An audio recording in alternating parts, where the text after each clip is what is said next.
조선 중후기 18세기 어느 마을에서 벌어진 일입니다. 저 뚱뚱한 막내딸 복순이를 목숨을 구해준 보상 대신 지목한 그 산골 청년 산돌이 때문에 온 집안이 발칵 뒤집혔습니다. 부자 김만길의 가족들은 미쳤다며 비웃었죠. 신혼 첫날 밤 복순이가 남편의 옷깃을 확 움켜쥐며 소리쳤습니다. 여보, 가진 돈 다 꺼내세요. 배추부터 사 모아야 해요. 모두가 뚱보 마누라한테 홀려 재산 날린다고 혀를 차며 손가락질했어요. 그런데 불과 며칠 뒤 비웃던 사람들이 복순이 앞에 줄을 서서 굽신거렸고 딸을 못난이 취급하던 친정 아버지마저 무릎 꿇고 엉엉 울며 용서를 빌었습니다. 조선시대 그 뚱녀 복순이에게 도대체 무슨 일이 있었던 걸까요? 여름이 끝나가던 어느 날이었습니다. 경기도 어느 마을, 높은 담장 안에 넓은 기와집이 하나 있었어요. 마당에는 소달구지가 줄지어 서 있고 창고에는 곡식과 김장거리들이 가득 쌓여 있었죠. 동네에서 살림이 넉넉하기로 소문난 집이었습니다. 이 집 주인은 부자 김만길이라는 사람이었어요. 넓은 논과 밭을 여러 채 가지고 배추와 곡식을 장터에 내다 팔며 큰 부를 쌓은 사람이었죠. 그런데 이 집에는 한 가지 걱정거리가 있었습니다. 김만길에게는 딸이 셋 있었어요. 첫째는 이미 시집을 가서 남편과 함께 아버지 논밭을 도맡아 관리하고 있었습니다. 만길이가 사위를 아끼고 믿었거든요. 둘째 화순이는 아직 시집을 안 갔는데 얼굴이 어찌나 곱고 날씬한지 지나가는 사람마다 고개를 돌릴 정도였죠. 만길이의 자랑거리였습니다. 문제는 막내딸 복순이였습니다. 복순이는 어릴 때부터 남달랐어요. 밥 5공기를 비우고도 모자라 간식으로 양푼 비빔밥을 뚝딱 해치우는 대식가였습니다. 몸무게가 100근이 넘는 큰 덩치에 운동이라고는 숟가락 들기뿐이었죠. 예쁜 둘째 언니 옆에 서면 비교가 될 수밖에 없었습니다. 그런데 한 가지 남다른 게 있었어요. 복순이는 어릴 때 아버지 배추밭을 따라다니며 자랐습니다. 아버지 손을 잡고 논두렁을 걸었던 기억이 아직도 생생했죠. 흙냄새와 풀냄새가 배어든 어린 시절이었습니다. 서당은 다니지 않았지만 혼자서 하늘과 바람, 비를 살피는 게 유일한 취미였어요. 그게 뭔지는 아직 아무도 몰랐습니다. 어느 날 저녁 손님이 찾아왔습니다. 만길이의 오랜 장사 동료였어요. 마루에는 묵직한 상이 놓여 있고 갈비찜에서 달콤한 간장 냄새가 피어올랐습니다. 잡채, 전, 나물 반찬들이 가득 차려졌죠. 등잔불이 은은하게 식탁을 비추고 있었습니다. 손님이 상 옆에 앉으며 감탄했어요. 역시 김부자 댁은 뭐가 달라. 만길이가 너털 웃음을 지으며 술을 따랐습니다. 만길이가 딸 셋을 소개했어요. 첫째가 단정한 치마 저고리 차림으로 공손하게 인사했습니다. 옆에 앉은 사위 철만이가 허리를 숙여 따라 인사했죠. 철만이는 만길이 논밭 영업을 맡고 있었습니다. 말솜씨가 좋고 눈치가 빨라서 만길이가 아끼는 사위였어요. 둘째, 화순이가 연분홍 치마저 고리 차림으로 고개를 숙였습니다. 손님의 눈이 화순이에게 멈췄어요.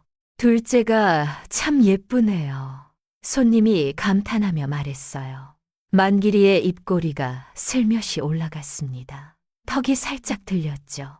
손님이 화순이에게 이것저것 물었어요. 어디 다니냐? 취미가 뭐냐? 화순이가 웃으며 대답할 때마다 식탁에 웃음꽃이 피었습니다. 그러나 복순이는 구석자리에 조용히 앉아 있었습니다. 아무도 복순이에게 말을 걸지 않았어요. 시선 하나 주지 않았습니다. 복순이의 손이 치마자락을 꾹 쥐었다가 이내 풀렸습니다. 이런 자리가 처음은 아니었거든요. 식탁에서는 웃음소리가 이어졌습니다. 화순이 이야기, 장사 이야기. 바로 옆에 앉아 있는데도 복순이 이름은 한 번도 나오지 않았어요. 화순이가 복순이를 흘끗 보더니 입을 열었습니다. 복순아, 좀 천천히 먹어. 반찬이 없어지겠다. 복순이가 씹던 밥을 삼키고 대답했어요. 언니, 맛있는 건 빨리 먹어야 해. 느리면 남한테 뺏겨. 화순이가 어이없다는 표정을 지었어요. 만길이도 피식 웃음을 흘렸습니다. 복순이는 신경 쓰지 않고 국물까지 싹 비웠죠. 그때 사위 철만이가 만길이에게 보고를 시작했습니다. 장인어른, 올해 배추농장 수확량이 좀 걱정입니다. 날이 안 좋아서요. 철만이가 걱정스러운 표정으로 말하자 만길이가 미간을 찌푸리며 숟가락을 내려놓았습니다. 수확량이 얼마나 줄었는데 작년보다 한 20%는 적을 것 같습니다. 만길이가 한숨을 내쉬었어요. 손님도 고개를 끄덕이며 맞장구 쳤습니다. 올해 날씨가 농사하기 힘들었지. 그때 복순이가 젓가락을 내려놓았어요. 형부, 올해 문제는 수확량이 아니라 가을 강수량이에요. 9월 이후 비가 얼마나 오느냐에 따라서 배춧값이 완전히 달라질 거예요. 복순이가 조심스럽게 말을 꺼냈습니다. 철만이가 웃으며 손을 저었어요. 복순아, 어른들이 이야기하는데 끼어들면 안 되지. 만길이도 손사래를 쳤습니다. 그래, 밥이나 먹어라. 복순이가 입을 다물고 다시 밥만 퍼먹기 시작했어요. 씹는 속도가 아까보다 느려졌습니다. 복순이가 냅킨으로 입을 닦는 척하며 고개를 숙였어요. 무릎 위에 작은 수첩이 펼쳐져 있었습니다. 모서리가 닳아 너덜거리는 낡은 수첩이었죠. 밤이 깊어졌습니다. 만길이가 복도를 지나다가 복순이 방 앞에서 발을 멈췄어요. 문틈으로 등불이 새어나오고 있었습니다. 만길이가 고개를 저으며 중얼거렸어요. 에휴, 전생에 무슨 업보로 저런 먹보가 태어난 건지. 첫째는 시집 잘 갔고 둘째는 예쁘니까 걱정 없는데 복순이는 저 덩치에 데려가겠다는 사람이 있겠나. 만길이는 자수성가한 사람이었습니다. 맨손으로 불을 일으킨 사람답게 자식들한테도 원칙이 있었어요. 노력해라. 기대지 마라. 그래서 딸들한테 돈을 쥐어주는 법이 없었죠. 만길이 눈에는 복순이가 답이 없어 보였습니다. 노력을 해도 저 덩치가 문제니까요. 한숨을 내쉬며 자기 방으로 들어갔어요. 문 안에서는 복순이가 책상 앞에 앉아 있었습니다.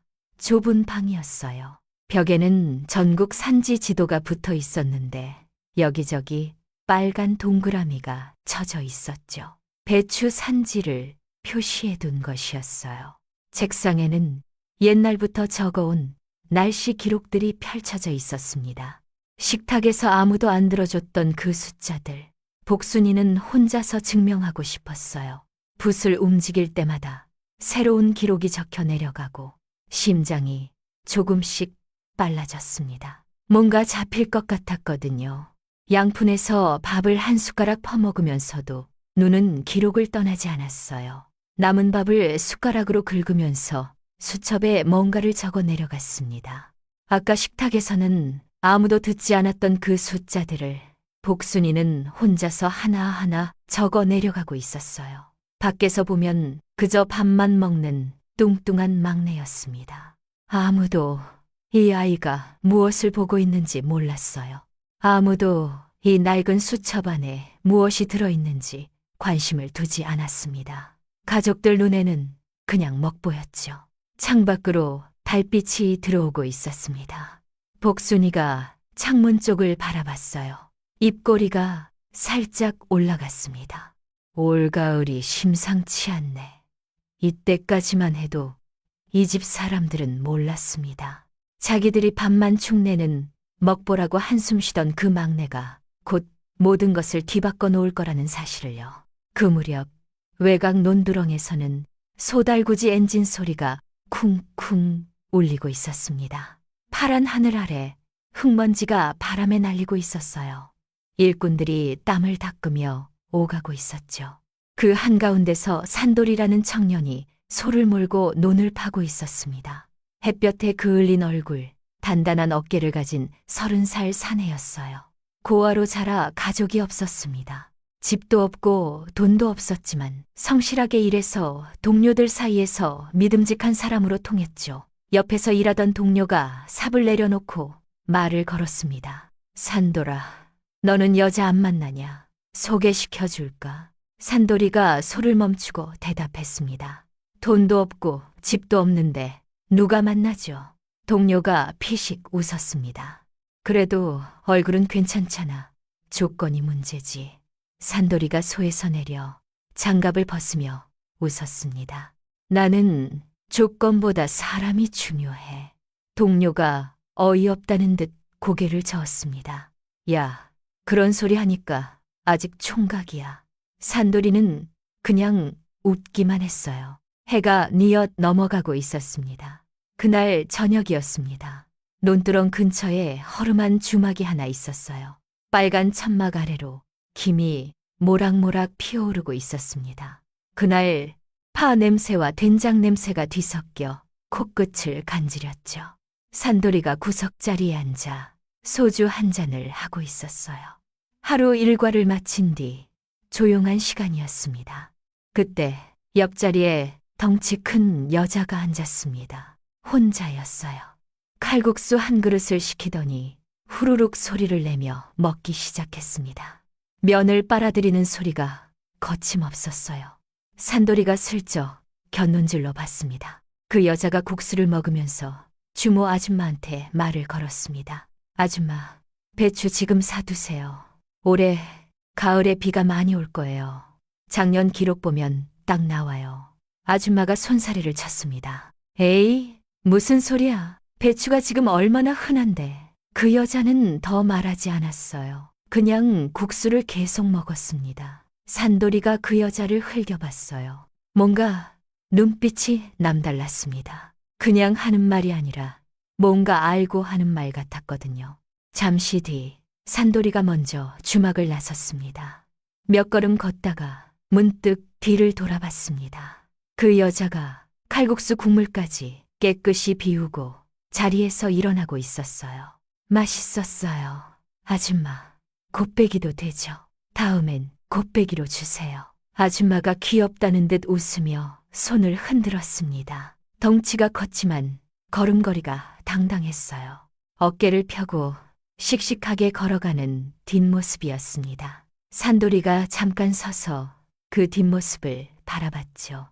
어둠 속으로 사라지는 뒷모습이 눈에 밟혔습니다. 그로부터 며칠 뒤 산돌이의 인생을 바꿀 아침이 밝았습니다. 만길이가 말을 몰고 산길을 달리고 있었어요. 장터 약속이 있어서 일찍 나선 길이었습니다. 창밖으로 푸른 산이 스쳐 지나가고 새소리가 들려왔어요.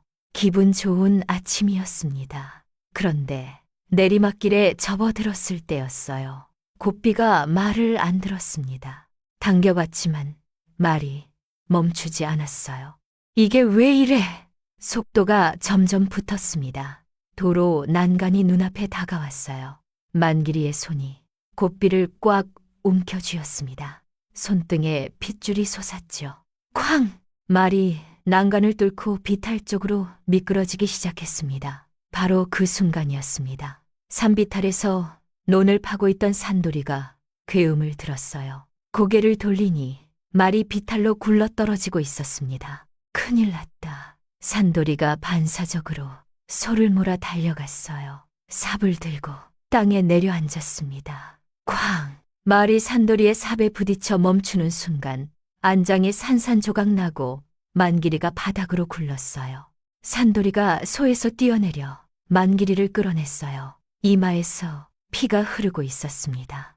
어르신, 정신 차리세요.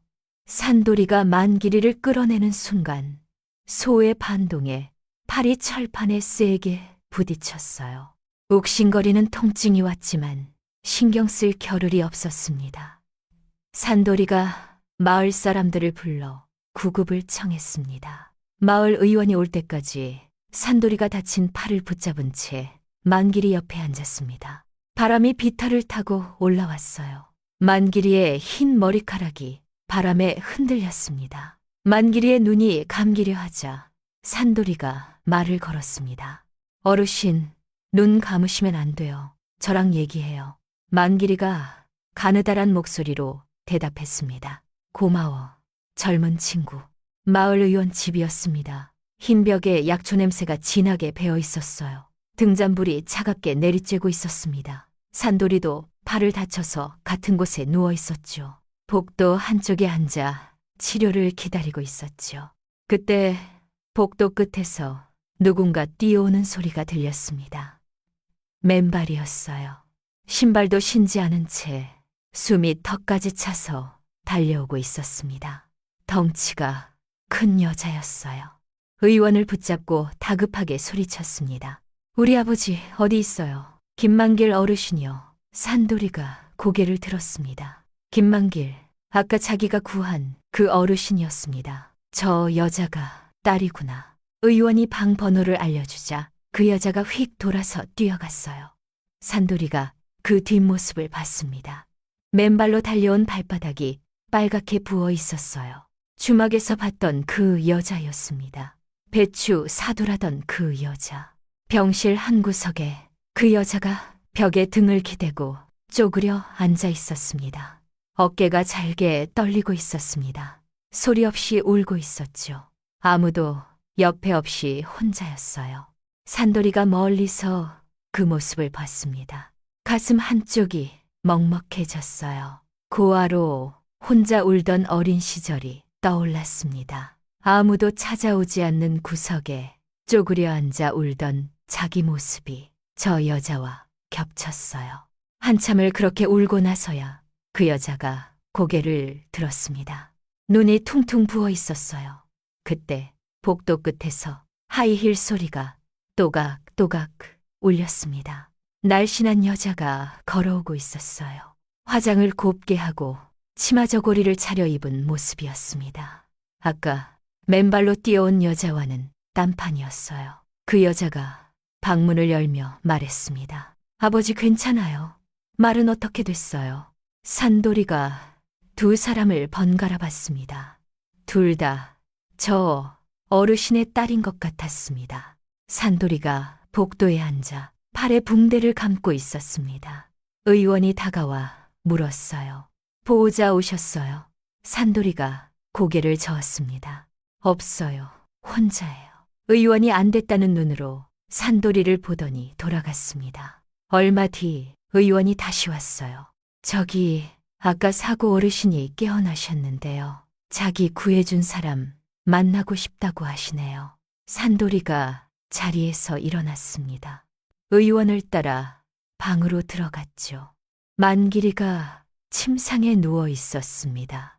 이마에 붕대를 감고 있었어요. 산돌이를 보자 만길이가 손을 내밀었습니다. 산돌이의 손을 꽉 잡았어요. 눈시울이 붉어져 있었습니다. 자네가 내 목숨을 살렸어. 내가 태어나면 꼭 보답하겠네. 뭐든 원하는 걸 말해봐. 산돌이가 잠시 생각했습니다. 보상은 괜찮습니다. 대신 따님을 한번 만나게 해주시면 안 될까요? 만길이가 눈을 깜빡였습니다. 당황한 눈치였죠. 만길이는 아까 방에 들어왔던 화순이가 떠올랐습니다. 미간이 살짝 찌푸려졌어요. 자네 돈이 필요하지 않나? 내가 넉넉히. 산돌이가 고개를 저었습니다. 아닙니다. 돈은 괜찮습니다. 만길이가 멈칫했습니다. 만길이가 산돌이를 다시 봤어요. 눈빛이 달라졌습니다. 그래, 어떤 딸이냐? 산돌이가 대답했습니다. 사고 소식 듣고 제일 먼저 달려오신 분이요. 맨발로 뛰어오셔서 구석에서 울고 계시던 분. 만길이의 눈이 동그래졌어요. 잠깐 멍해졌다가 입꼬리가 슬며시 올라갔습니다. 만길이가 얼굴에 미소를 띠며 주머니에서 명함을 꺼냈습니다. 좋아. 내가 자리를 만들어주지. 명함을 건네고 지팡이를 짚고 돌아섰어요. 콧노래가 새어나올 것 같은 뒷모습이었습니다. 산돌이가 명함을 주머니에 넣고 창밖을 바라봤어요. 해가 지고 있었습니다. 며칠 뒤 만길이가 세 딸을 불러 모았습니다. 손님이 오니까 다 같이 밥이나 먹자. 누구를 만나는 자리인지는 밝히지 않았습니다. 딸들은 아버지가 왜 갑자기 식사 자리를 만드는지 궁금했지만 일단 모였습니다. 식당에 고깃집 냄새가 가득했어요. 불판 위에서 기름이 치익거리고 있었습니다. 둘째, 화순이가 화장을 곱게 하고 앉아 있었어요. 남자가 온다는 말에 귀가 솔깃했거든요. 당연히 자기를 보러 오는 거라고 생각했습니다. 거울을 보며 머리카락을 한 번 더 매만졌죠. 그때 식당 문이 열리고 산돌이가 들어왔습니다. 먼지 묻은 작업복, 투박한 손, 햇볕에 그을린 얼굴이었어요. 화순이가 산돌이를 위아래로 훑어보더니 코를 찡그렸습니다. 설마 저 사람은 아니겠지? 화순이가 첫째 언니에게 속삭였습니다. 첫째가 비식 웃었죠. 복순이는 구석자리에 앉아 불고기를 굽고 있었습니다. 집게로 고기를 뒤집으며 조용히 앉아 있었죠. 산돌이가 자리에 앉으며 복순이를 봤어요. 순간 눈이 마주쳤습니다. 주막에서 봤던 그 여자였습니다. 산돌이의 입가에 미소가 번졌죠. 복순이는 그 시선을 느끼고 고개를 살짝 숙였어요. 뭔가 이상했습니다. 저 사람이 왜 나를 보고 웃지? 만길이가 헛기침을 했습니다. 자, 이 친구가 나한테 만나고 싶은 사람이 있다고 했어. 직접 말해보게. 산돌이가 자리에서 일어났습니다. 식탁에 앉은 사람들을 한번 둘러보고 만길이를 똑바로 바라보며 말했어요. 저분을 만나고 싶습니다. 막내 따님이요. 순간 자리가 얼어붙었습니다. 화순이의 손에서 젓가락이 떨어졌어요. 쨍그랑 소리가 식탁에 울렸습니다. 첫째 부부가 서로 눈을 마주치더니 키득키득 웃었죠. 철만이가 입을 손으로 가리며 웃음을 참았습니다. 소달구지 일꾼이 뚱보를 고르다니 눈이 삐었나? 철만이가 첫째에게 속삭인 말이었어요. 첫째가 고개를 끄덕이며 웃었습니다. 복순이는 놀라서 집게를 놓쳤어요. 들고 있던 고기가 불판 위에 툭 떨어졌어요. 치직 소리와 함께 연기가 피어올랐죠. 고기가 타고 있었지만 복순이는 신경 쓸 겨를이 없었습니다. 뭐라고? 나를? 복순이의 가슴 한쪽이 뜨끈해지면서 눈시울이 찡해졌어요. 그렇더 태어나서 처음이었습니다. 예쁜 언니를 놔두고 자기를 골라준 사람은요. 손에 들고 있던 집게가 떨렸어요. 그때 화순이가 벌떡 자리에서 일어났습니다. 의자가 뒤로 밀리며 끼익 소리를 냈죠. 화순이는 아무 말 없이 방으로 걸어갔습니다. 등이 뻣뻣했어요. 방 거울 앞에서 화순이가 두 손으로 세면대를 잡고 거울에 비친 자기 얼굴을 노려보며 이를 악물었습니다. 뚱보한테 진 거야? 한편 식탁에서는 철만이가 팔짱을 끼고 복순이를 바라보며 코웃음을 쳤어요. 입꼬리가 비뚤어져 있었습니다. 복순이는 그 눈빛을 느꼈지만 모른 척했습니다. 만길이가 헛기침을 하며 고개를 끄덕였어요. 좋아, 내가 허락하지. 만길이의 입꼬리가 슬며시 올라갔어요. 웃음이 새어나오려는 걸 참느라 헛기침을 한 번 더 했습니다. 식사가 끝나고 사람들이 하나둘 자리를 떴습니다. 복순이가 혼자 골목길을 걸어가고 있었어요. 가로등 대신 등불이 길 위에 길게 늘어져 있었습니다. 뒤에서 발소리가 들려서 돌아보니 산돌이었어요. 저기, 갑자기 그래서 놀라셨죠? 부담되시면 안 만나도 돼요. 산돌이가 조심스럽게 말했습니다. 복순이가 걸음을 멈추고 돌아서자 등불이 복순이의 얼굴을 비쳤어요. 왜 나를 골랐는지는 나중에 물어볼게요. 근데 한 가지만 말할게요. 복순이가 산돌이를 똑바로 쳐다봤습니다. 나는 밥을 많이 먹어요. 그거 감당할 수 있어요?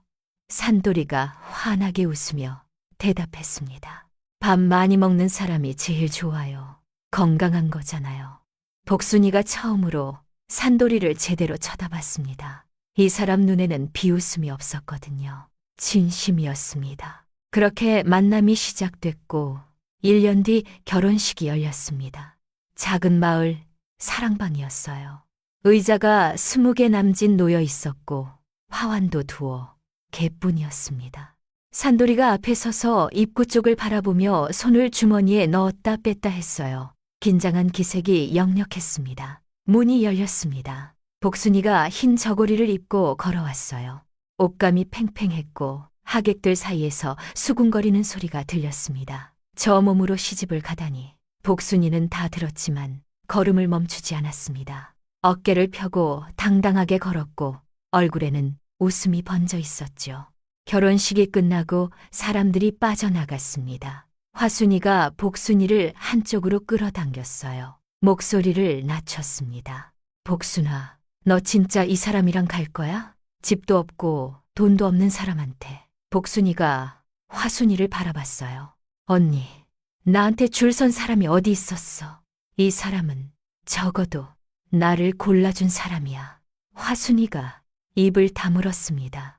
할 말이 없었죠. 복순이가 먼저 돌아섰습니다. 현관 앞에서 만길이가 복순이를 배웅하고 있었어요. 힘들다고 집으로 다시 들어올 생각은 마라. 만길이가 무뚝뚝하게 말했습니다. 복순이가 환하게 웃으며 대답했어요. 아버지, 걱정 마세요. 저 굶어본 적 있어요. 만길이가 할 말을 잃었어요. 그건 맞는 말이었거든요. 그 말을 남기고 수레에 탔습니다. 수레가 출발했어요. 복순이가 창밖을 바라봤습니다.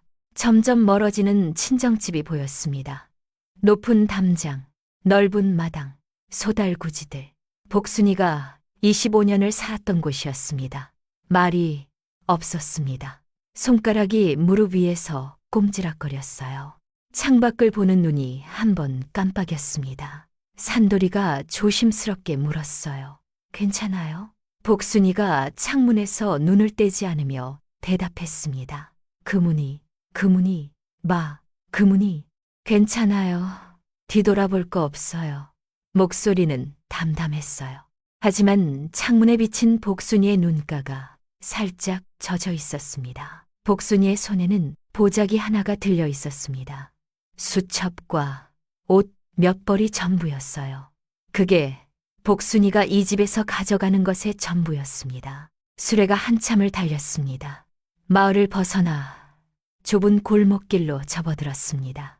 길이 점점 가팔라졌죠. 달동네 끝자락에 수레가 멈췄습니다. 산돌이의 월세방이었어요. 낡은 초가집이었습니다. 비바람에 사은 벽, 여기저기 기와로 붙여놓은 창문, 지붕은 지피었고 군데군데 새어 있었습니다. 마당이라고 할 것도 없는 좁은 공간에 빨래가 널려 있었습니다. 복순이가 수레에서 내려 한 바퀴 둘러봤어요. 산돌이가 민망한 얼굴로 말했습니다. 보다시피 가진 게 없어요. 복순이가 집을 한 번 더 훑어보더니 대답했어요. 집이 좁으면 어때요? 밥만 따뜻하면 되죠.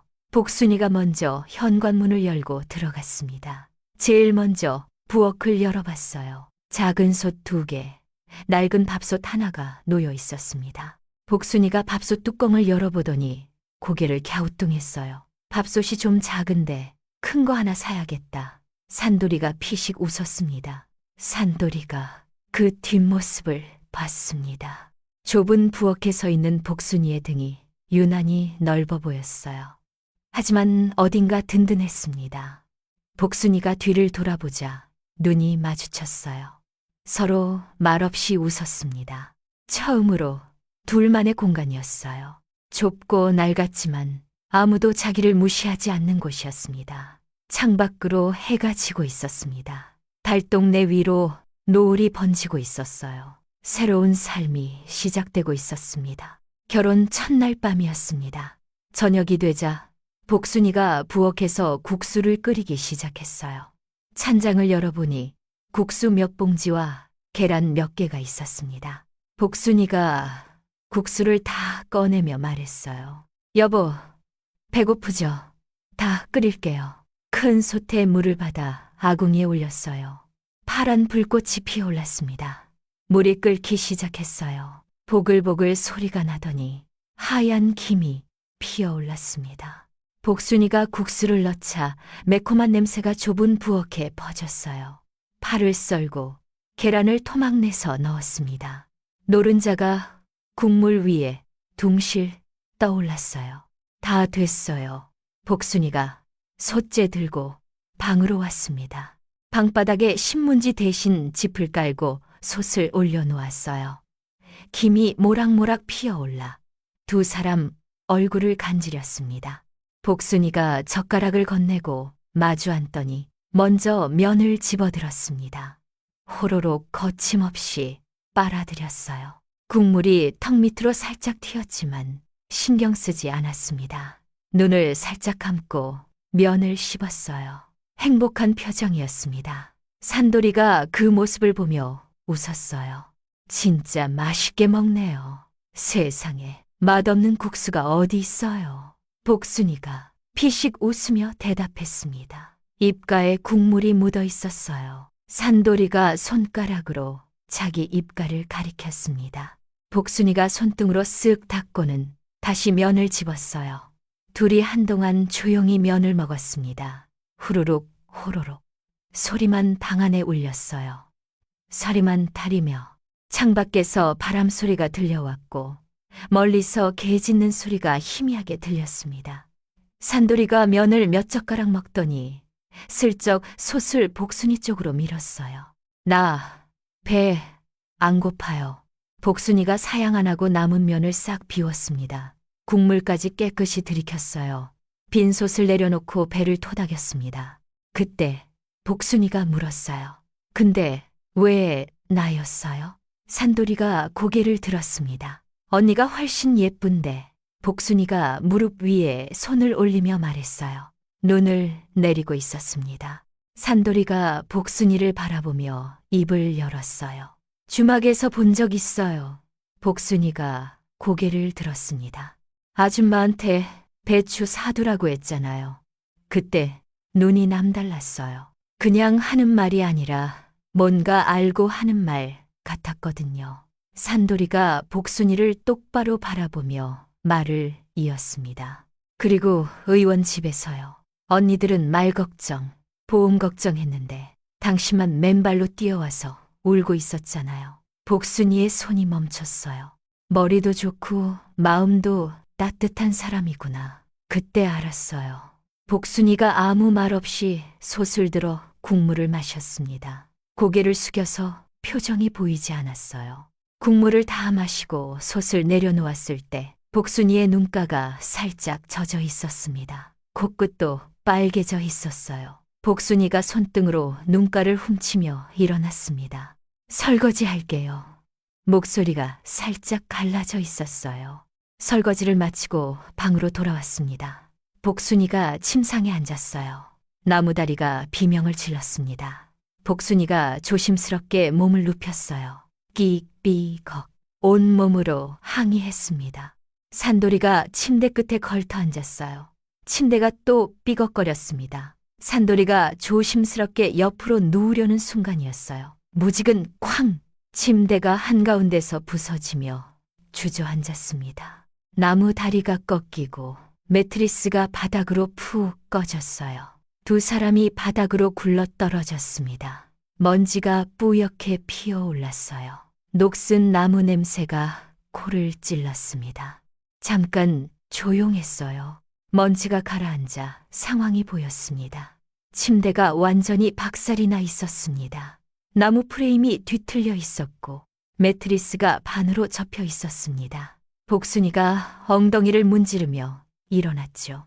침대 잔해 사이에 끼어있는 산돌이를 내려다봤습니다. 여보, 살아있어요? 산돌이가 기침을 하며 대답했어요. 머리카락에 먼지가 잔뜩 묻어 있었습니다. 살긴 살았는데 침대가 먼저 갔네요. 복순이가 빵 터졌습니다.